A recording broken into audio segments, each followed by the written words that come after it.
इस वीडियो में हम इन दो क्वेश्चंस को देखेंगे और चलिए आप भी इन क्वेश्चन का आंसर जो है यहाँ पर करते रहें। देखिए पहला क्वेश्चन क्या है इसमें हमारे पास कि which of the following are part of the union list. तो यहाँ पर हमें पार्ट ऑफ यूनियन लिस्ट बताना कि इनमें से कौन सा आ रहा है और ये आपके सामने स्टेटमेंट्स हैं और हमें यहाँ पर बताना कि मतलब करेक्ट आंसर इनसे पता चूज़ करना है इसमें। अच्छा अब देखिए यहाँ पर यूनियन लिस्ट का पार्ट इनमें से कौन कौन सा बन रहा है। पहले अगर आप स्टेटमेंट देखेंगे ना इसमें वन लाइनर है सारा ये वाला, दोनों क्वेश्चन जो सीधे सीधे ही हैं, ठीक है। The duties in respect of succession to property other than agriculture land, क्या ये यूनियन लिस्ट में आ रहा है, उसका पार्ट है ये जो ड्यूटीज होती हैं in respect of succession to property agriculture land को छोड़कर, है ना। तो ये यूनियन लिस्ट में आ रहा है, स्टेट में आ रहा है। आपको पता है ये यूनियन लिस्ट होती है, स्टेट लिस्ट होती है, कंकरेंट होती है। तो यूनियन लिस्ट यूनियन में आ रहा है या फिर किसी दूसरे में आ रहा है। तो ये जो duties in respect of succession to property other than agriculture land जो होगा ना, ये यूनियन लिस्ट में आता है। फर्स्ट तो यहाँ पर करेक्ट है ना। और फर्स्ट आप देखेंगे यहाँ पर तो यहाँ से ये आंसर इसको बाहर निकाल दिया, है ना। अब सेकंड रहा कॉर्पोरेशन टैक्स। तो कॉर्पोरेशन टैक्स की किसका पार्ट है, ये यूनियन का है, स्टेट का, कंकरेंट का है। कॉर्पोरेशन टैक्स तो ये किसका है, ये किस लिस्ट में आता है, ये आता है यूनियन लिस्ट में आता है ये। तो आप देखें सेकंड में यहाँ पर क्या है, करेक्ट है। तो अब आप देखें टैक्सेस ऑन एग्रीकल्चर इनकम। तो ये टैक्सेस ऑन एग्रीकल्चर इनकम जो होगा ये किसका पार्ट आ रहा है, स्टेट में, सेंटर में या फिर कंकरेंट में। आप देखें टैक्सेस ऑन एग्रीकल्चर इनकम जो होता है ना, ये किस में आता है, स्टेट लिस्ट में आता है ये इसमें यूनियन लिस्ट में नहीं आता है। तो इसका मतलब ये थर्ड जो है यहाँ पर गलत है। तो थर्ड गलत है, इसका मतलब यहाँ से ये भी गलत हो गया।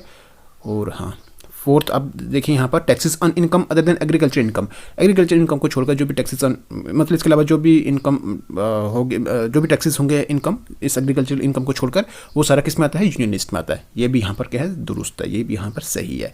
तो इसका मतलब ये हो गया फोर्थ भी यहाँ पर करेक्ट है। तो फोर्थ करेक्ट है, इसका मतलब सी हमारे पास क्या रहेगा, इसका आंसर रहेगा first second and fourth, first second and fourth, ठीक है ना। तो इसमें सी ऑप्शन का इसका करेक्ट आंसर है। चलिए आगे वाले क्वेश्चन को भी यहाँ जल्दी से देख लेते हैं।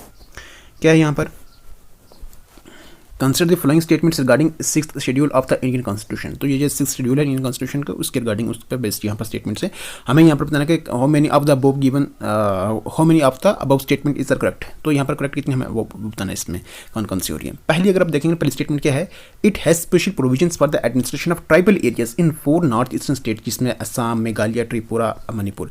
अच्छा देखिए यहाँ पर स्पेशल प्रोविजन रखे हैं यहाँ पर किसकी एडमिनिस्ट्रेशन के लिए, किसके एडमिनिस्ट्रेशन के लिए, जो ट्राइबल एरियाज आ रहे हैं ना, ट्राइबल एरियाज इन 4 नॉर्थन स्टेट्स है, उनके लिए कुछ स्पेशल प्रोविजन रखे हुए इस sixth schedule of the Indian constitution में। और जिनमें स्टेट्स आती है कौन सी, असम, मेघालय, त्रिपुरा, मणिपुर।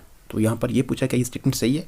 अब देखेंगे ना यहाँ पर तो ये स्टेटमेंट क्या गलत है। गलत किस वजह से हो रही है, असम भी इसमें सही है, मेघालय भी सही है, त्रिपुरा भी सही है, मणिपुर के आ जाने से इसमें क्या हो जाता है, गलत हो जाती है, ठीक है ना। तो मणिपुर की जगह क्या होना चाहिए, इसमें मिजोरम होना चाहिए, ठीक है ना। पहली स्टेटमेंट यहाँ से गलत हो जाती है, ठीक है ना। तो यहाँ से ये गलत हो गया, वो तो आ नहीं सकता यहाँ पर।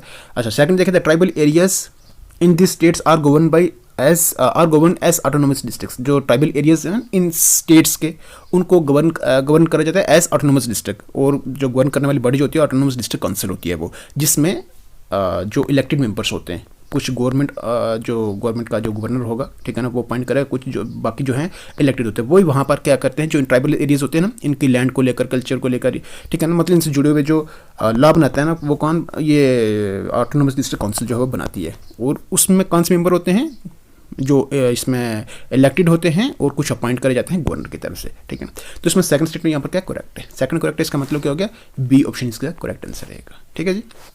तो इसमें ये हमारे पास 55 क्वेश्चन भी हो गया है।